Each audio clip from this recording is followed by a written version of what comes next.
Hello and welcome to the Torch Snuffers podcast. I'm your host, Alicia, and with me as always to discuss Survivor Season 35, Episode 3 of Heroes vs. Healers vs. Hustlers is Alex Cash. Hi. Ben Mealy. Hi, fans. Stephen Lehman. Hello. And Survivor Cook Island's very own Billy Garcia. Welcome, Billy. Hello, Survivorverse. And might I be the one this week that gets to say, now available on iTunes? Why, yes, you may, because we are so excited that we are available on iTunes and we already have subscribers. The movement is happening. We are going to get right into it. We get back from the Tribal Council, but we don't get the usual late night in the midnight Tribal Council darkness. We get instead a little bit of a Survivor fashion show on the Hustler Tribe. With people trying on some of Simone's clothes, R.I.P., that she left behind. The fun thing about that is that Simone on her Twitter, her response to this was, "At least my clothes made it more than a week." That was a good one, yeah. It's funny that my pants did the same thing. It outlasted me in the game of Survivor Cook Island. My jeans. And so everybody had this run-on joke of Billy Jeans. So,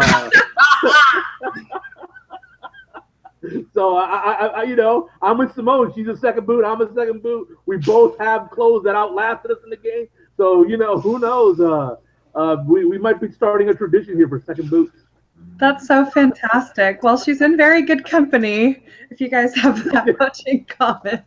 I love the Billy Jeans. Oh my gosh, that's great. Yeah. We do see, however, a little bit more of the strategy and a little bit more of the tribe dynamics now that Simone is gone. Allie is firmly kind of in a position of power and control. I think everyone's aboard the Allie train, woo-hoo, which is exciting because she's on my fantasy team. And Patrick was catching a lot of hate. He was like hit by a freight train, not a love train. So what can you do? The funny thing about Patrick is that he was told by Allie to calm it down, and he's like he can't function without him being himself. So he was kind of in a way foreshadowing what was to come later in the episode, that he really can't help himself. It's not that he's actively, doing his antics and doing the kind of things that get him in trouble. It's that that's just him. Yeah, it was pretty crazy to kind of see Allie step into the role of mentor all over again, just like she did with Simone the week before, and now she was mentoring Patrick. And in my mind, I was like, kiss of death? And then sure enough, apparently it is. So, not a good sign for you if you're getting Allie advice, apparently, in this game. Only a good sign for her. Wait. Isn't that what she does for a living? Wait a minute. No, she's a celebrity assistant.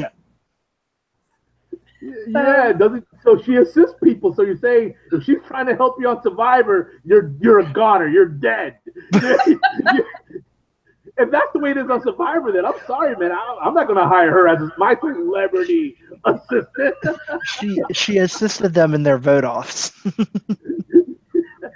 I mean, as long as you help yourself, and maybe this is how she wins. Maybe she helps people, and then they get on the jury, but they think that she was doing their best to help them, and then right there, boom.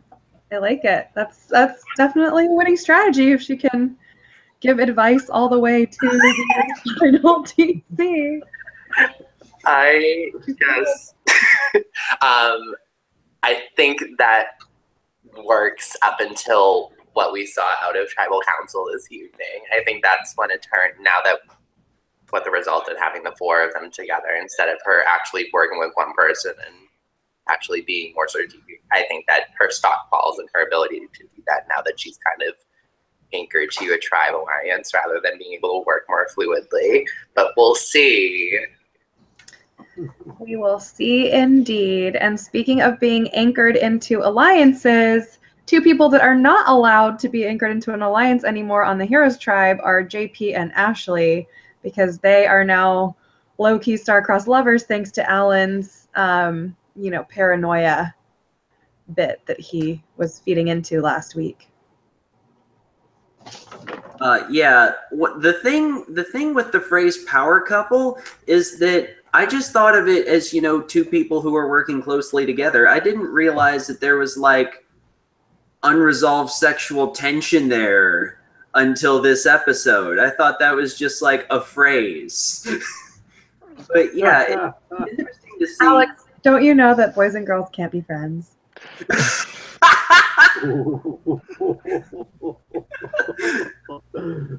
Kidding. Yeah, wow. Well, interesting to see that that we're getting such an in-depth look into the dynamics of Ben and Chrissy trying to pick a third person when now we know that they're not even going to be together after this episode. So it's interesting that we're getting that much of an in-depth look into a plot line that might not get resolved.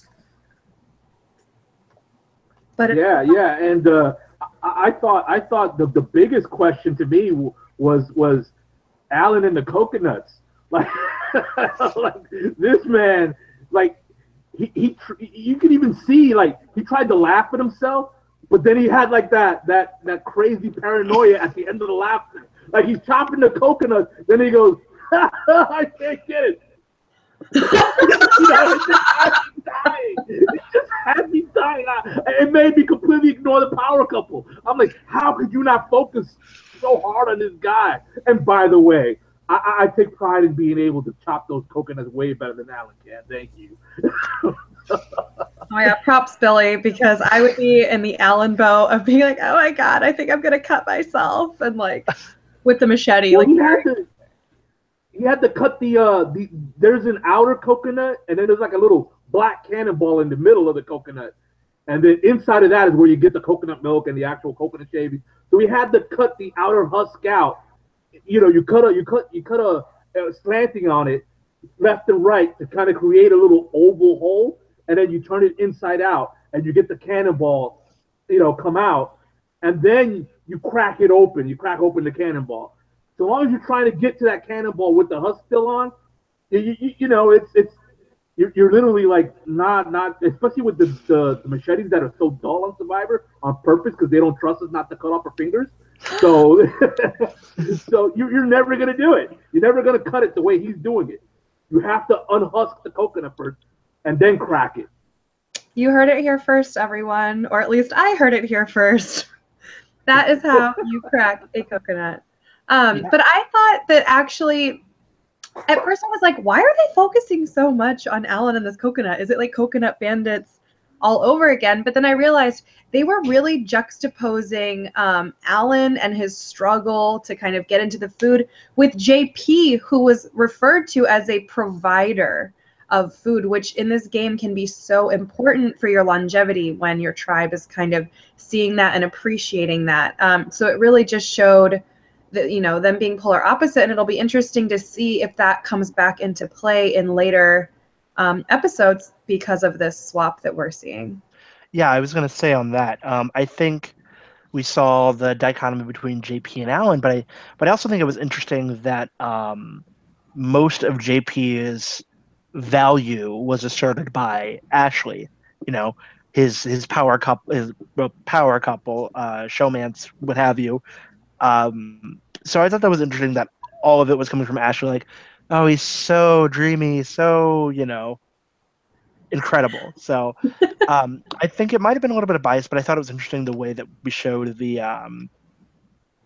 showed the dichotomy between JP and Alan. Yeah, for sure. So as much as we've talked about the Heroes Tribe, it's actually the healers that had this really heroic music when we went to their camp And they talked immediately about how they've been such a dominant tribe, winning all these challenges. Everyone's on the same page. It's like kumbaya over there.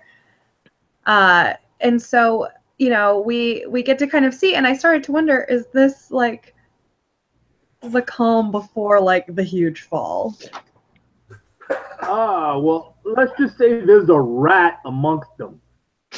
Somebody who is just totally ratting out the fact that Joe has an idol. The first time that Joe got ratted out, it was a good move because it brought in Jessica even closer. Right? I think we all agree that she was like, oh, this is power. Knowledge is power.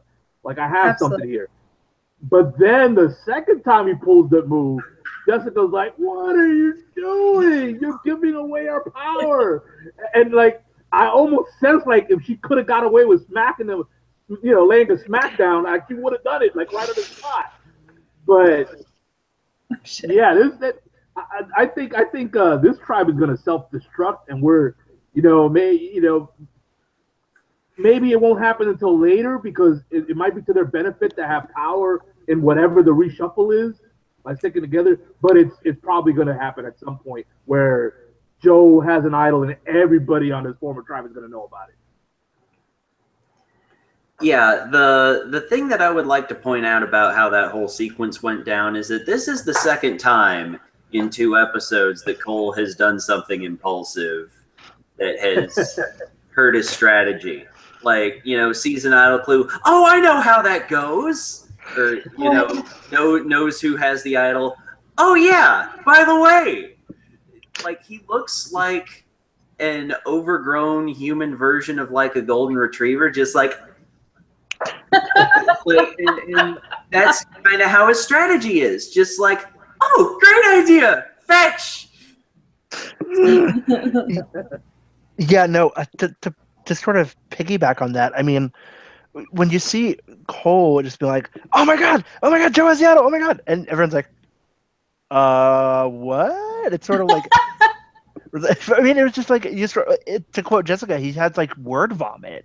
Like, he just didn't articulate it, I don't think. It just, like, kind of like he opened his mouth and the words came out, and he was like, and afterwards Jessica looked at him like, what?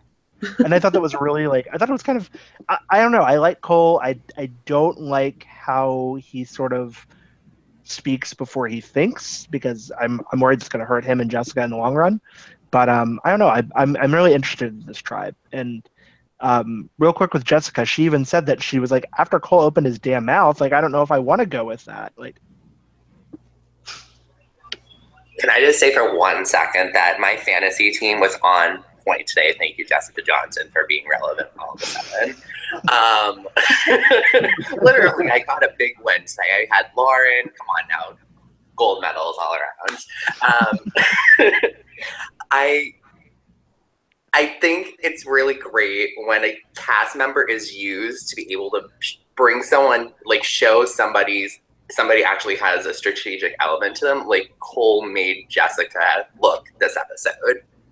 Like, I think a lot of us had already cast her aside, thinking that she was going to be a one-note, like, going to be Cole's girlfriend, that we may not get a lot out of her. And I think that the fact that when it really came down to it, she was the one that was, like, the first one that was shown saying, park the brakes 6 hours after they had a kiss on the cheek. Come on now. That's strategy. You got to give props to Double J. Well, let me just say, in honor of National Coming Out Day, today we had 2 people that came out as virgins, and Jessica was one of them, and Ryan was the other one. So I just want to point out that this was like the right episode on the right day for National Coming Out Day. So Survivor has that next level editing, Real quick before we jump in, I'm glad Eric Huffman made a resurgence 20 seasons later. Loved him on Survivor China. Love him coming back as Jessica Johnson.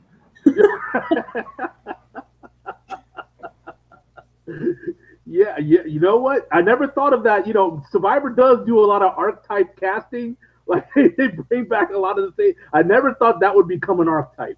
That they would consciously go looking for older virgins to put on Survivor.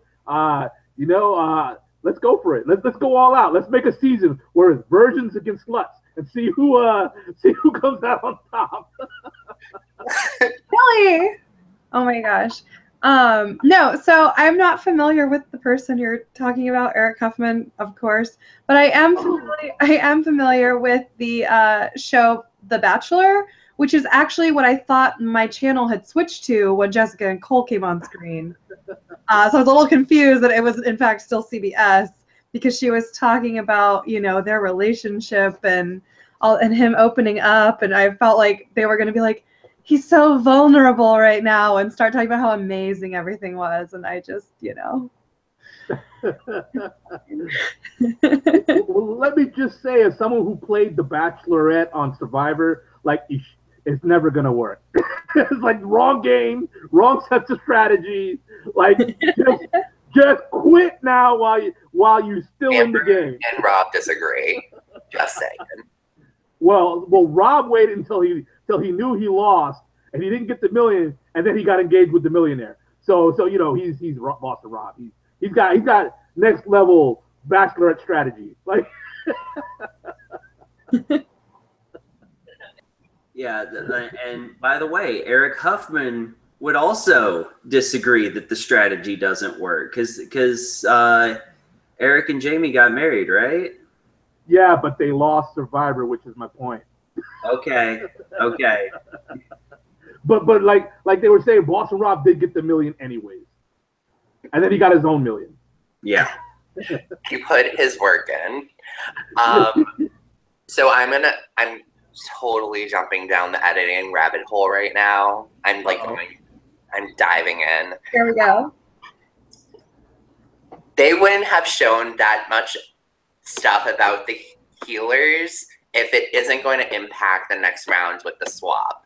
And with it being a swap and knowing that things are going to change up with tribe members to show that the entire healers tribe were united on two different things. Those two things being that for the people that are made aware from Cole getting the idol, you need to keep Cole on a leash is point number one made. And point number two made is even though everyone knows who has the idol, they are looking to get it out rather than possibly working with it. Because at the end of the day, they do have one person targeted. So for them to be focusing on that, it shows, I think that there's intention there when they could have just totally go with a fluff Cole and Jessica dating scene. All right, I buy that. Yeah, but it's hard. It's hard when you have someone like Joe who's literally throwing out food that he's not eating because it's not prepared to his standards on Survivor. Mm-hmm. So. Yeah, well, let me just say, as a fellow Dominican, we Dominicans, he's forgetting he's on Survivor. He's thinking he's back in the Dominican Republic, where there's literally you can pull over your car in the middle of the highway and go grab a fruit from a tree in the Dominican Republic. It's that easily accessible. So he's forgetting on Survivor where your island is barren on purpose. It's barren on purpose, and there's hardly anything there except rats at night to keep you company, I assume. But yeah, he's forgetting. He was biting. Yeah, he'd throw it away. And I was looking at this on TV, and I'm like, coño maldito, what the hell's wrong with you? You come plátano, the rest son plátanos. You gotta eat what you got. Oh my gosh. Well, but wait, Billy, so you said the beaches are barren on purpose. Do they specifically scout locations that don't have tons of fruit, or do they go, is there a Survivor fruit picking day where they just pick away all the fruit to get it away from you and you can't access it on the island? There's a prepping team that goes in there, and they take out and put in stuff. Obviously bamboo is at a premium, and these are sometimes the game is played in a part of the world where bamboo doesn't grow naturally. So what do they got to do? They got to go plant it there. They got to go put it, wherever. And even then, even though they're in the Pacific Ocean where you would think bamboo would be plentiful, the truth is it's more of a, it's not an island type thing where you're gonna get it on a small island that's about 6 or 7 blocks big. Like, you're just not. There's a lot that doesn't grow in an island that small. On my season, we had chickens, and we're like, how the fuck did chickens get on our island? I thought the same. Yeah. So they put stuff there specifically for that season. Even though we're playing back-to-back seasons of Fiji, it doesn't necessarily mean they have the same resources, because you got preppers that go in and they prepare the island. That's what they are, the preppers. Right. Real quick on the Joe and food point, I was getting some good parallels if we're going in a time capsule here way back to Australia with Keith and Jerry and the tortillas, where you had Keith or everyone complaining about the food, and Keith's like, okay, well, you guys can just make it then if there's an issue. So I don't know. I thought that was maybe it was just me, but I thought that was a nice little callback to hearing people complaining about food. And it also reminded me of when Coach wanted to do the rice and the beans at a certain point, and it was just all a mess. And I really like it when tribe mates go after each other over not silly, but over things like that. Yeah, I don't know. happens To more me, often than you realize. it was like a lesser scale of like Jatia like throwing out the rice. Like, it might have just been his potato, but it was like still food and sustenance. But whatever. Let me ask you this, Alicia. In fact, we can ask the panel this. All right. Why, if he thought it was raw, and maybe I'm wrong, maybe I heard wrong, but I thought that's what he thought it was wrong with it. Yeah. That he thought it was raw. Okay, that means go cook it some more. Go take your potato to the fire and cook it some more. What was wrong with that idea? Yeah, no, why didn't? That's what I was wondering too. I guess his chefs were off for their shift, and so God forbid he do it himself. But the girls were done. It was their break time, so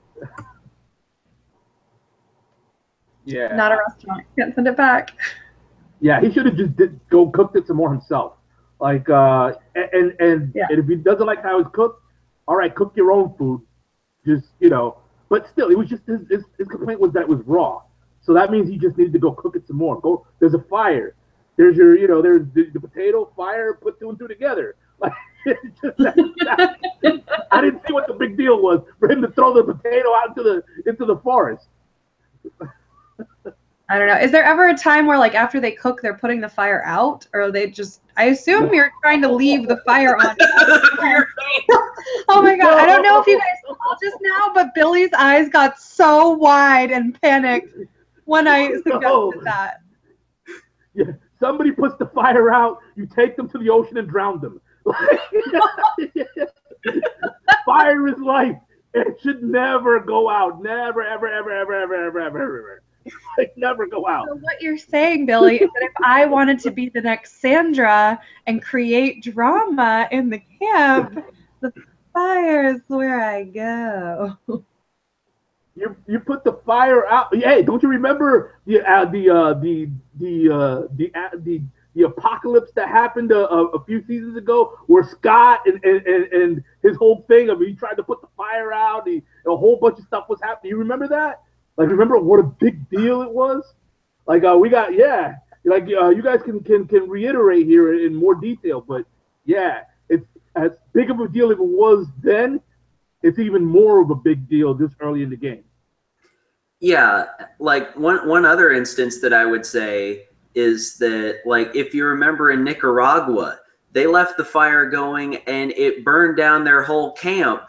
And then like 2 or 3 rounds later, it was still a huge deal when Jane just dumped water on the fire, because you still, like, even if it burns down your camp, you do not want it to go out ever.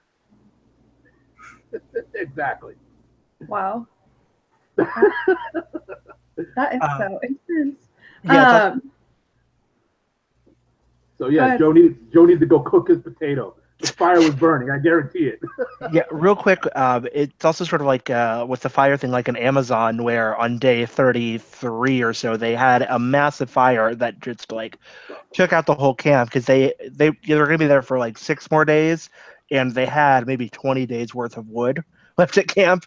And I mean, you leave a fire there, and it caught, and the whole shelter burnt down. Jenna lost her sorority jacket that day. Never forget.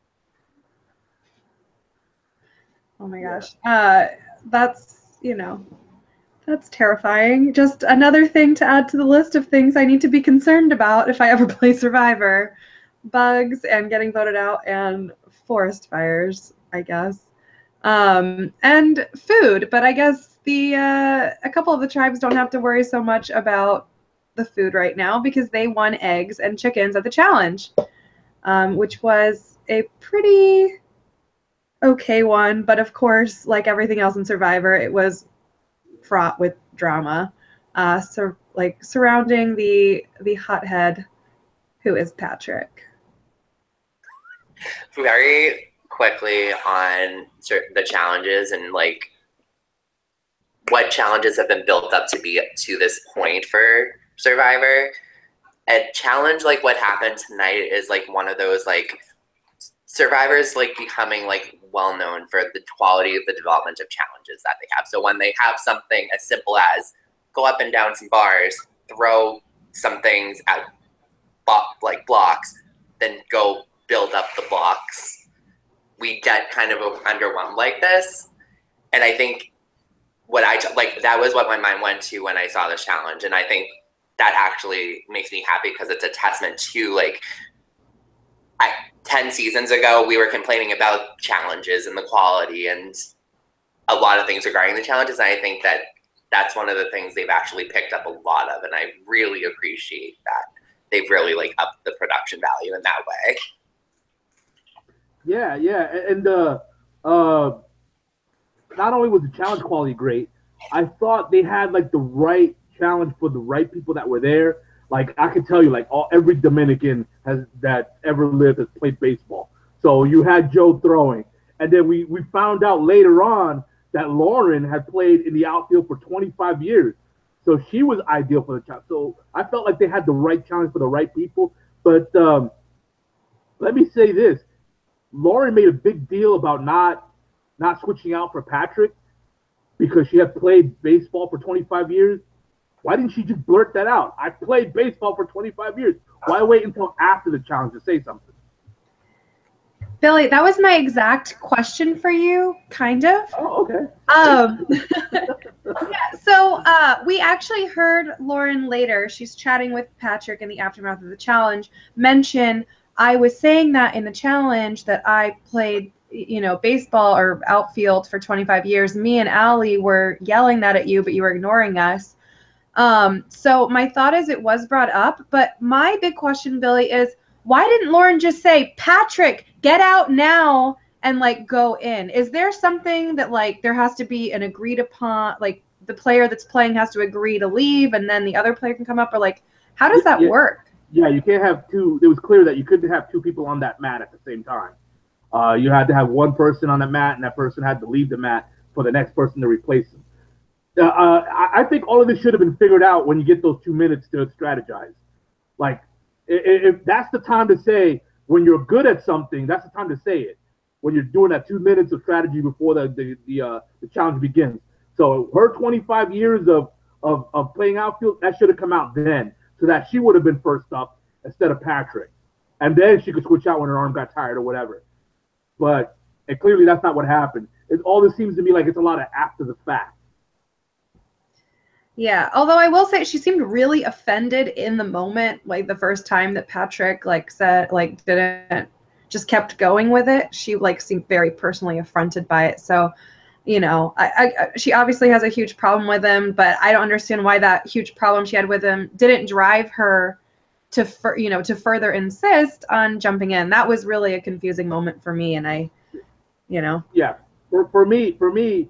It was in the 2 minutes before, which is my point. That was the time to blurt it out. When you're deciding who's going to be at the top of the net and pulling people up, and who's gonna be on people's shoulder, putting the blocks up.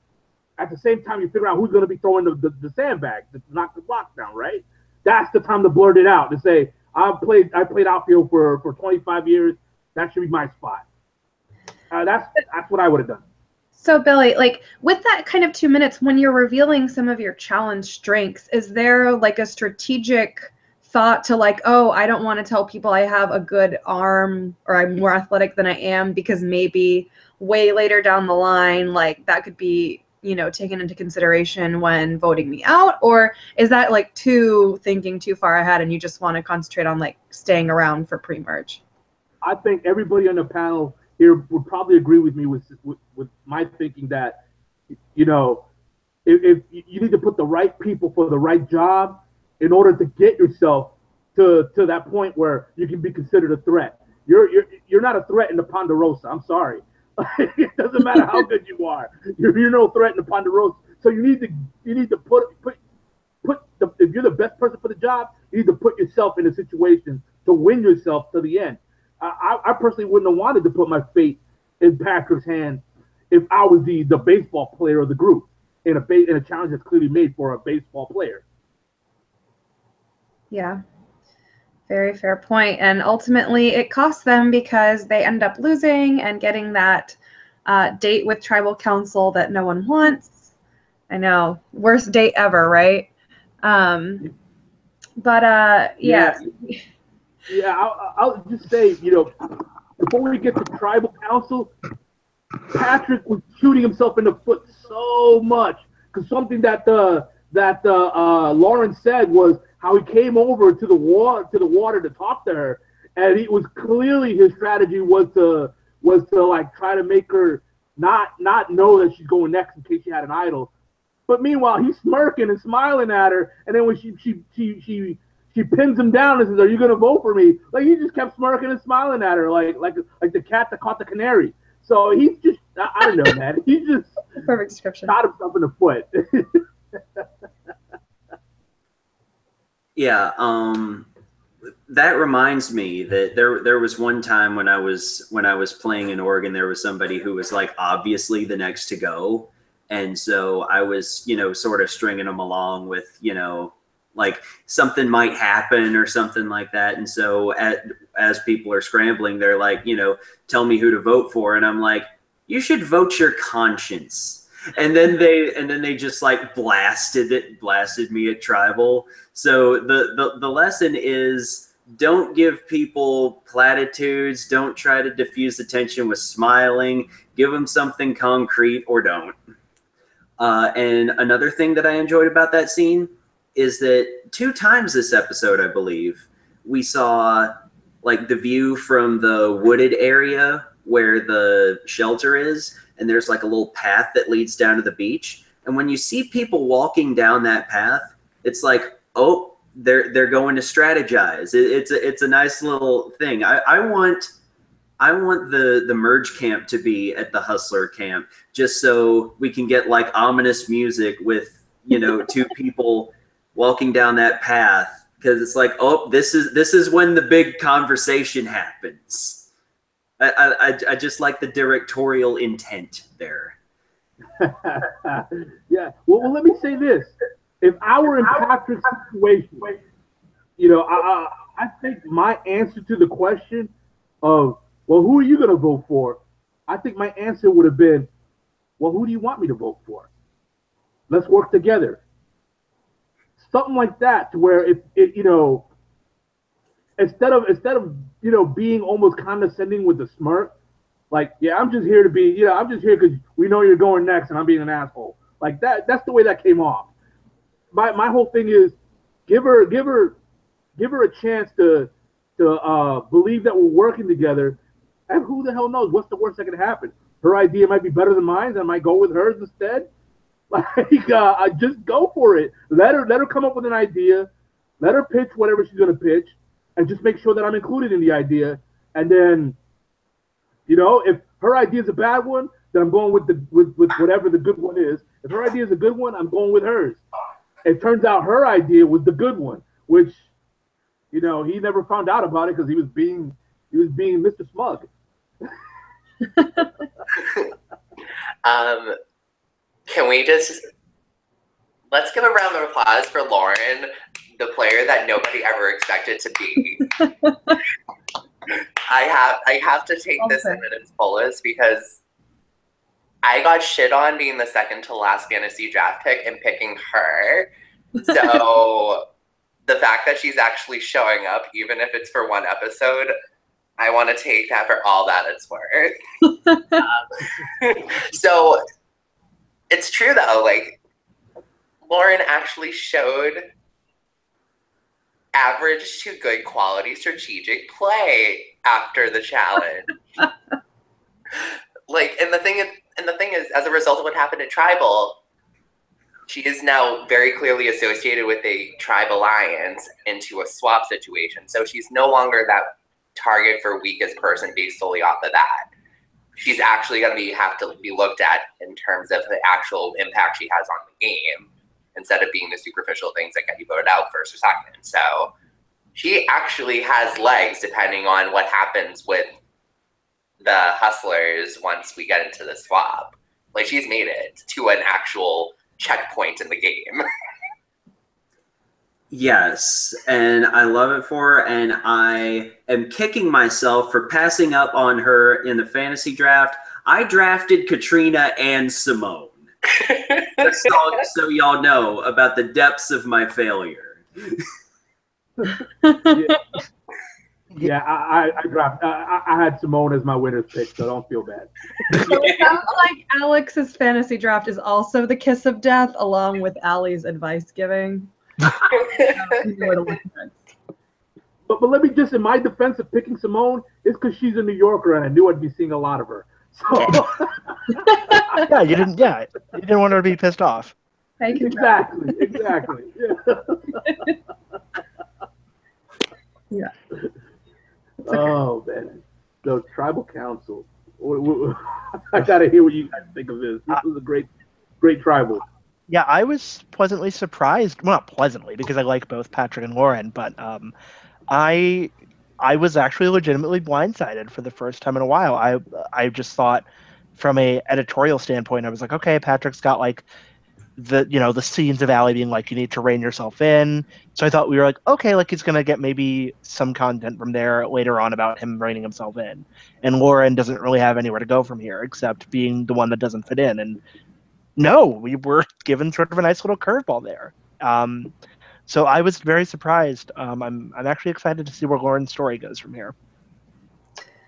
Yeah, I was also surprised with the Patrick leaving. So often they go so over the top with they could go home, setting up, the two people on the chopping block, that you're like, okay, but really though, it's fine. Kind of like with Simone and Patrick last week.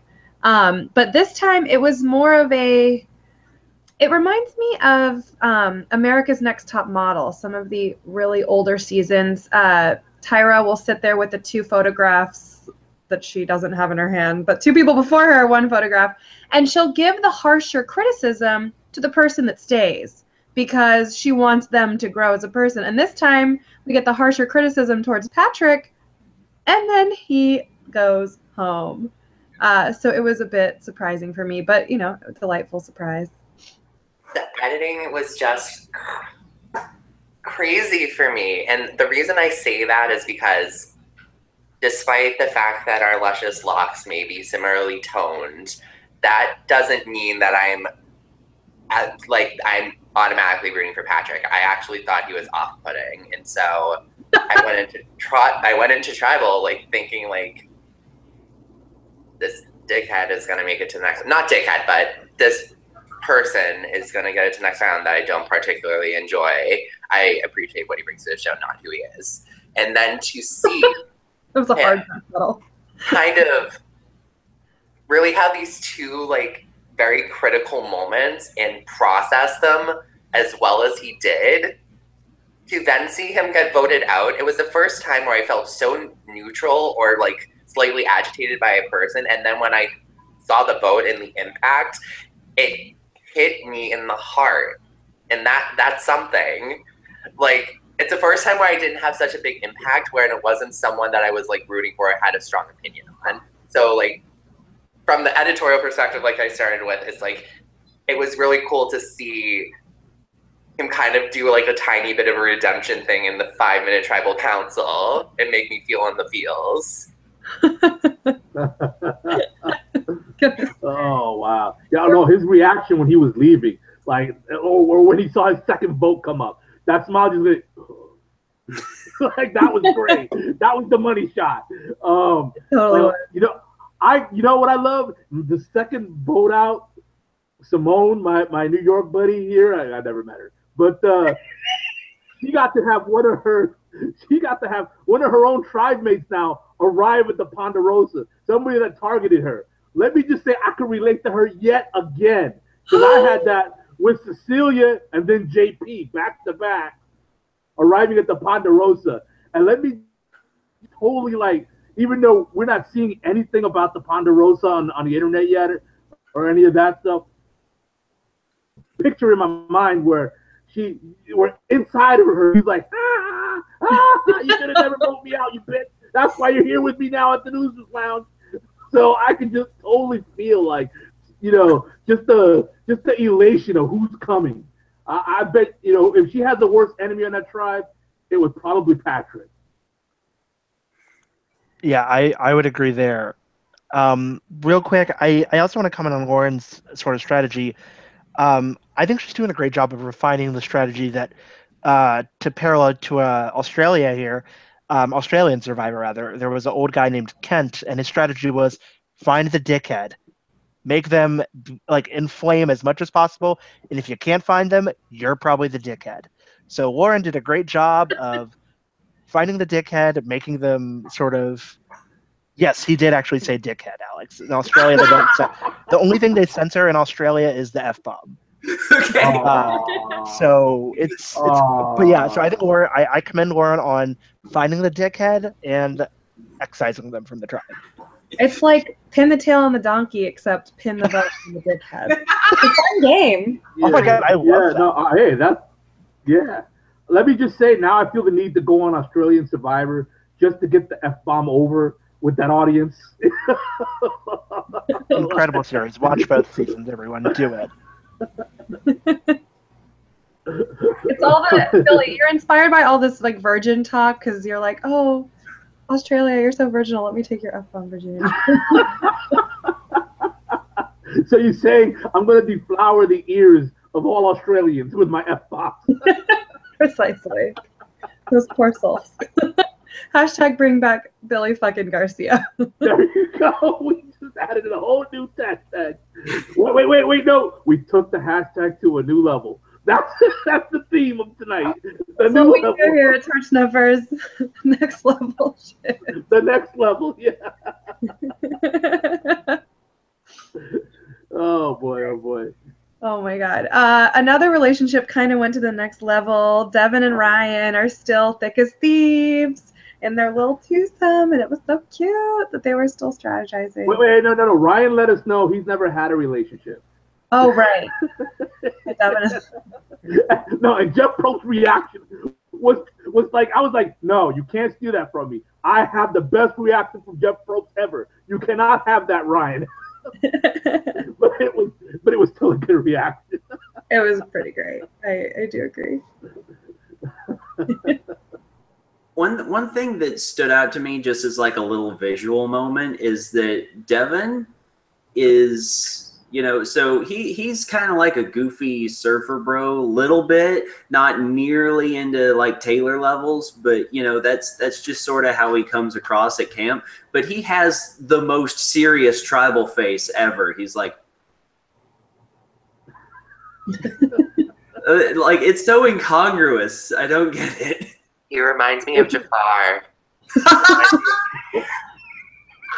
Using the analogy, the high school analogy that Lauren used, I think that's his detention face. Like he's in detention. He has that look like oh, I'm in trouble. Crap. I better not say anything. Don't make it worse. Like he has that look. Oh boy. Hey, so next time on Survivor, we get the tribe swap. I'm predicting. Yeah. I don't have any spoilers. Otherwise, I'd have made better picks this season. Unless you're being strategic and throwing us off the scent.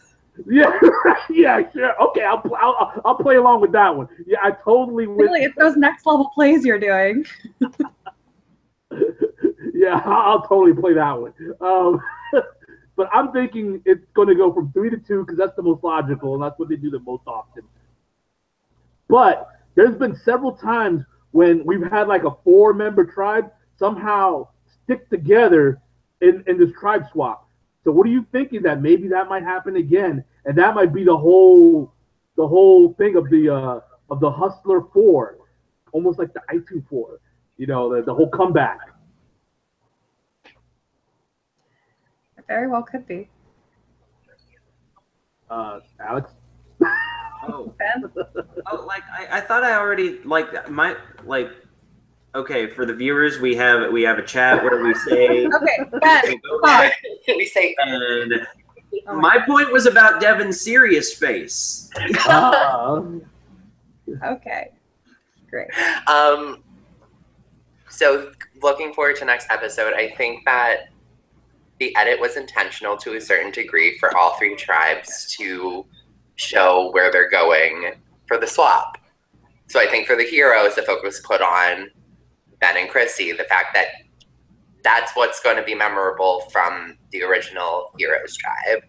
I think that we covered it with their segment earlier, the healers thing. The 2 things were Cole is a golden retriever and that Joe has an idol and everyone knows about it and people still want him out for it.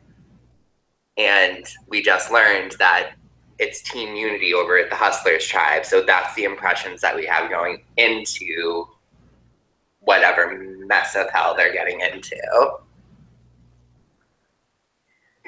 Yeah, only time will tell. I didn't see much of the preview in the way of giving us any window into what was going on. You just saw people being like, "Oh my gosh!" I think real quick with reference to the Hustlers, I think that their segment about tribal council was very telling because we have all of them talking about we are unified, we are a group of 4 now. And I mean, if they wanted to, they could have easily just not necessarily shirked, but they could have changed the direction of the Patrick boot into, oh, he's just unpredictable and sucked at the challenge. But they wanted to harp on, you know, tribe unity, how they're a group of 4 now. So I think it's very possible that if it does go to, say, 2 tribes of 7, the 4 Hustlers are all still together and they do make it happen. So I would not be mad about that. So yeah, that's what I was predicting. Totally. Yeah, it's that Hustler 4 that you're rooting for. But so long live the Hustler 4 ? And long live the Torch Snuffers 5 of us that are on. Not 5, baby. Alicia doesn't even know how many people are in her alliance. Oh my god. I trust most of you. That was a good one. Oh, wow. Until next time. Have a good night.